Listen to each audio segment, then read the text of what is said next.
नमस्कार दोस्तों, मैं डॉक्टर अमित कुमार झा हूं और मैं एक कंसल्टेंट यूरोलॉजिस्ट एवं रीनल ट्रांसप्लांट सर्जन हूं। आज हम जिस बीमारी के बारे में बात करेंगे वो एक यूरोलॉजिकल इमरजेंसी है। यूरोलॉजी मेडिकल साइंस की ऐसी शाखा है जिसमें कि इमरजेंसीज़ काफ़ी कम हैं, पर जब ये होती हैं तो इसमें जो है कोई अल्टरनेटिव जनरली सामने दिखता नहीं है और तुरंत उपचार की आवश्यकता होती है मरीज़ों को। तो जो बीमारी के बारे में मैं बात करूँगा वो है टॉर्जन ऑफ टेस्टिस। अब ये टेस्टिस जो है हमारे, जैसा कि आप जानते हैं तो हमारे अंडकोश में 2 टेस्टिस होते हैं और ये अपनी ब्लड सप्लाई, नर्व सप्लाई और अपने वीर्य की नली के द्वारा हमारे अंडकोश में नीचे लटकते हुए रहते हैं।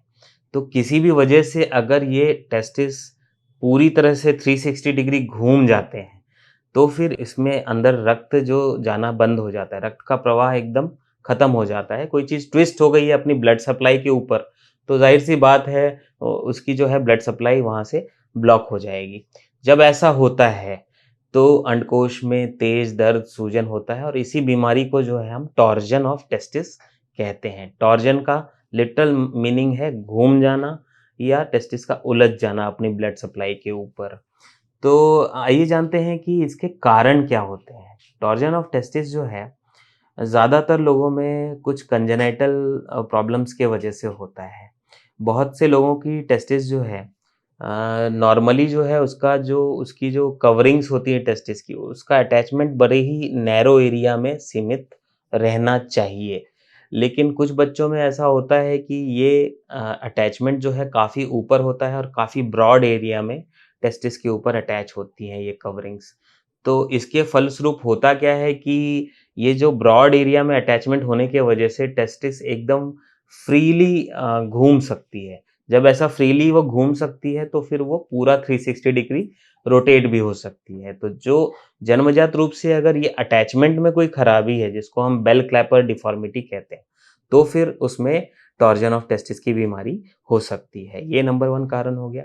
इसके अलावा 10 से 20 साल की उम्र के जो यंगस्टर्स हैं, टीनेजर्स हैं, उनमें जो है एक टाइप का रिफ्लेक्स जो है वो बहुत एक्टिव होता है। इसको क्रीमेस्ट्रिक रिफ्लेक्स कहते हैं। अगर आपने कभी ध्यान दिया हो तो अपनी थाइज़ के अपर पार्ट में अगर कभी हाथ लगे या स्ट्रोक करें उसको, तो आपकी टेस्टिस की या अंडकोश की मांसपेशियाँ जो हैं वो तीव्र गति से सिकुड़ती हैं और टेस्टिस थोड़ा ऊपर उठ जाता है। यही वो क्रीमेस्ट्रिक रिफ्लेक्स होता है और टीनेजर्स में ये बहुत एक्टिव होता है। कभी-कभी ये बहुत ज़्यादा एक्टिव हो जाता है तो इसके वजह से, इस तेज़ सिकुड़न के वजह से टेस्टिस जो है अपनी एक्सिस पे घूम जाता है। तो इस वजह से भी टीनेजर्स में ये टॉर्जन ऑफ टेस्टिस बहुत कॉमनली देखा जाता है। इसके अलावा कभी-कभी चोट लगने से भी टॉर्जन ऑफ टेस्टिस हो सकती है, हालाँकि ये बहुत ही रेयर कारण है। तो आइए जानते हैं कि जब आपको टॉर्जन ऑफ टेस्टिस हो गया है, तो आपको कैसे पता चलेगा कि मुझे ये बीमारी है? तो पहले यहाँ मैं बता दूँ कि सबसे जो इम्पोर्टेंट लक्षण है वो है पेन। पेन बहुत तीव्र गति से होता है, बहुत तेज़ पेन होता है। अक्सर किसी भी हॉस्पिटल के इमरजेंसी डिपार्टमेंट में मिडल ऑफ द नाइट में मरीज़ आते हैं, तेज़ पेन के साथ, जो कि किसी भी पेन किलर से भी बहुत मुश्किल से रिलीव होता है। ये पेन जो है अगर कंप्लीट टॉर्जन है, पूरा 360 डिग्री या उससे ज़्यादा घूम गया है टेस्टिस, तो ये कंटीन्यूअस पेन रहता है।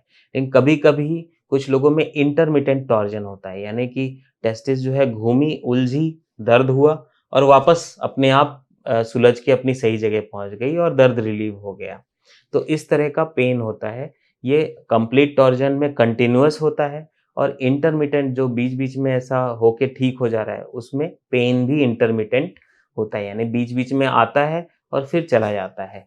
इसके साथ ही टेस्टिस में जो है थोड़ी स्वेलिंग भी देखने को मिलती है। टेस्टिस जो है आपकी जिस साइड टॉर्जन हुआ है वो थोड़ी ऊपर की तरफ चढ़ी हुई होती है। उसके ओवरलाइंग जो स्किन है उसमें भी सूजन, थोड़ा नीलापन, इस तरह की प्रॉब्लम्स हो सकती हैं। तो ये तो सिम्पटम्स हो गए। इसके अलावा आइए जानते हैं कि डायग्नोसिस कैसे होती है टॉर्जन ऑफ टेस्टिस की। देखिए, कोई भी कुशल यूरोलॉजिस्ट अगर टर्जन ऑफ टेस्टिस के पेशेंट को एग्ज़ामिन करता है, तो ये एक बहुत ही क्लिनिकल डायग्नोसिस होती है। एग्ज़ामिनेशन की फाइंडिंग से, पेशेंट की हिस्ट्री लेने से, उसकी कंप्लेंट को समझने से, ज़्यादातर केसेज़ में टॉर्जन ऑफ टेस्टिस की डायग्नोसिस ऐसे ही बिना किसी टेस्ट के बन जाती है। और क्योंकि ये एक यूरोलॉजिकल इमरजेंसी होती है, तो इसमें हम टेस्ट में ज़्यादा टाइम वेस्ट भी नहीं करते हैं और जितना जल्दी हो सके इसको रिलीव करने की कोशिश करते हैं। लेकिन कभी-कभी क्या होता है कि डायग्नोसिस जो है क्लियर नहीं हो पाती। कभी कुछ लोगों को इंटरमिटेंट टॉर्जन हो और किसी बीमारी से एपिडेमोऑर्काइटिस वगैरह से डिफरेंशिएट नहीं हो पा रही है ये बीमारी। तो ऐसे केसेस में फिर अल्ट्रासाउंड विथ कलर डॉपलर ये टेस्ट कराया जाता है। सोनोग्राफ़ी आपने सुना होगा, सोनोग्राफ़ी, अल्ट्रासाउंड आजकल काफ़ी प्रचलित है। तो वही अल्ट्रासाउंड टेस्टिस में भी किया जाता है और कंप्लीट टॉर्जन में जो है, वो टेस्टिस की ब्लड सप्लाई दिखाई ही नहीं देती है और इसी से फिर टॉर्जन की डायग्नोसिस बन पाती है।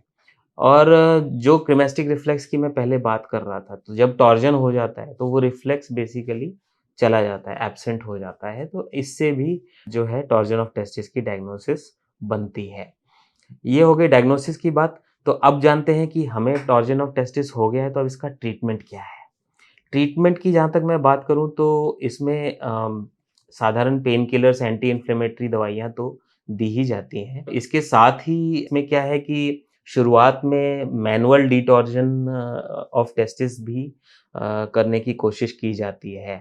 टेस्टिस जनरली अंदरूनी तरफ यानी एंटी क्लॉकवाइज़ घूम जाता है, तो आपके डॉक्टर कभी-कभी पेन किलर देने के बाद जब आपका पेन रिलीव हो चुका हो, तो फिर इस टेस्टिस को क्लॉकवाइज़ घुमा के इसकी जो उलझन है इसको सुलझाने की कोशिश करते हैं। फिर भी ये परमानेंट ट्रीटमेंट नहीं है, इसके बाद वो दोबारा उलझ सकती है, इसलिए ज़्यादातर टॉर्जन के केसेज़ में इमीडिएट सर्जरी ही सही इलाज होता है।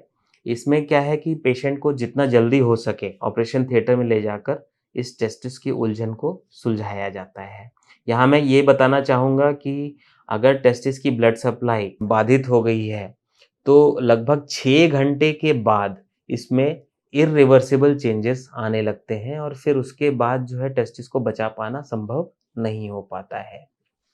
तो जब भी आप इस बीमारी से ग्रसित हों, तो सबसे पहली बात जितना जल्दी हो सके मेडिकल फैसिलिटी तक पहुँचिए क्योंकि ये एक क्रिटिकल टाइम पीरियड होता है 6 घंटे का, जिसके अंदर ये टेस्टिस को अगर सही कर लिया जाए, सुलझा लिया जाए, इसको सीधा कर लिया जाए, तो फिर टेस्टिस को बचाया जा सकता है।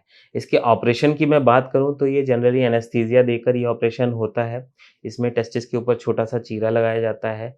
टेस्टिस को वापस से रोटेट करके जो है ये सीधा कर लिया जाता है और उसको अंडकोश से फिक्स कर लिया जाता है टाँकों के माध्यम से, ताकि वो दोबारा हिले नहीं। जब ये हम उसको सीधा करते हैं टेस्टिस को, शुरुआत में तो ये टेस्टिस ब्लड सप्लाई रुकने की वजह से नीली दिखती है, खराब दिखती है। धीरे-धीरे ऑक्सीजन देके टेस्टिस को गरम करके मॉप्स के द्वारा गरम करके, धीरे-धीरे उसका कलर जो है, अगर वो टेस्टिस वायबल होती है, ठीक होती है, तो ये गुलाबी कलर की होने लगती है और तब हम इस टेस्टिस को फिक्स कर देते हैं टाँकों के माध्यम से। इसके बाद जो है ये ऑपरेशन जब एक तरफ का संपन्न हो जाता है, तो जनरली दूसरी तरफ की टेस्टिस को भी उसी समय फिक्स कर देना चाहिए, ताकि ये इस बीमारी की पुनरावृत्ति जो है दूसरी तरफ ना हो। तो ये था टेस्टिस टॉर्जन के ऑपरेशन के बारे में। इसके बाद हम जानते हैं इस ऑपरेशन के बाद पोस्ट ऑपरेटिव केयर क्या करने चाहिए हमको। जब आपका ये ऑपरेशन हो चुका है, तो शुरुआत में आपके यूरोलॉजिस्ट जो है आपको सलाह देंगे स्क्रोटल सपोर्ट के लिए। स्क्रोटल सपोर्ट मतलब कि टेस्टिस को नीचे से सपोर्ट करना। ये जो है टाइट अंडरवियर से किया जाता है, स्पेशल सपोर्टर्स भी आते हैं, जिससे कि टेस्टिस थोड़ा ज़्यादा झूले नहीं, उसको नीचे से सपोर्ट मिले तो उसमें स्वेलिंग वगैरह काफ़ी कम आती है ऐसा करने से। दूसरा जो है मरीज़ जो है हॉस्पिटल में 1 से 2 दिन रहता है। 24 से 48 आवर्स के बाद ये मरीज़ जो है अपनी नॉर्मल दिनचर्या के काम-काज कर सकता है। 5 से 7 दिन तक घर पे रेस्ट करने के बाद ये अपने स्कूल, कॉलेज जो है या कोई जॉब है वो आराम से जॉइन कर सकते हैं। तो ये एक नॉर्मल कोर्स होता है। हॉस्पिटल में आप 1 से 2 दिन तक रहते हैं। इसके बाद थोड़ी बहुत 1-2 बार ड्रेसिंग होती है और जनरली घुलने वाले टाँके लगाए जाते हैं। तो ये इसमें आगे कोई ज़्यादा स्टिच रिमूवल वगैरह की ज़रूरत नहीं होती। आपके डॉक्टर एक बार फ़ॉलो-अप में 3 से 4 हफ़्ते में आपको देखते हैं और उस समय एक अल्ट्रासाउंड भी रिपीट करते हैं कन्फर्म करने के लिए कि आपकी जो टेस्टिस की ब्लड सप्लाई है वो नॉर्मल हो गई है या नहीं। तो ये पोस्ट ऑप केयर के बारे में थी, एक यूरोलॉजिकल इमरजेंसी है। जब भी ऐसा होता है, बहुत तीव्र टेस्टिस में दर्द होता है, तो इसको इग्नोर ना करें, तुरंत अपने हॉस्पिटल जाकर किसी यूरोलॉजिस्ट से मिलें। यहाँ एक चीज़ और मैं क्लैरिफ़ाई करना चाहूँगा कि इससे ही मिलती-जुलती बीमारी होती है टेस्टिस का इन्फेक्शन। अब इसके जो प्रेज़ेंटेशन है, मरीज़ के लिए सेम होते हैं, टेस्टिस में पेन हो रहा है, स्वेलिंग हो रही है, तो इस तरह के सिम्पटम्स टॉर्जन ऑफ टेस्टिस में भी देखे जाते हैं और टेस्टिस के इन्फेक्शन, संक्रमण यानी एपिडेमोऑर्काइटिस में भी देखे जाते हैं। तो हमें पता कैसे चलेगा कि दोनों में से कौन-सी बीमारी है? तो पहली जो एपिडेमोऑर्काइटिस है, वो एक इन्फेक्शन है। उसमें जनरली पेशाब में जलन, फ़ीवर ये सब भी है होता है साथ में, जो कि टॉर्जन में जनरली नहीं होता है। दूसरी चीज़ है अल्ट्रासाउंड, अल्ट्रासाउंड कर लीजिए, जहाँ की एपिडेमोऑर्काइटिस में टेस्टिस का ब्लड सप्लाई जो है, बढ़ा हुआ पाया जाता है। वहीं टॉर्जन ऑफ टेस्टिस में ब्लड सप्लाई बिल्कुल एब्सेंट होता है। तो इस तरह से हम इन 2 बीमारियों के बारे में डिफरेंशिएट कर सकते हैं। कोई भी कुशल यूरोलॉजिस्ट आपको एग्ज़ामिन करके भी ये बता सकता है कि ये टॉर्जन है या एपिडेमोऑर्काइटिस है। एपिडेमोऑर्काइटिस यानी टेस्टिस का संक्रमण, इसमें ट्रीटमेंट बिल्कुल मेडिकल है, दवाइयों के सहारे ही ठीक होता है। टॉर्जन ऑफ टेस्टिस जैसा कि मैंने बताया, ये प्योर सर्जिकल बीमारी है, इसमें ऑपरेशन करके ही सही इलाज संभव है। इस बीमारी के बारे में इतना ही। धन्यवाद।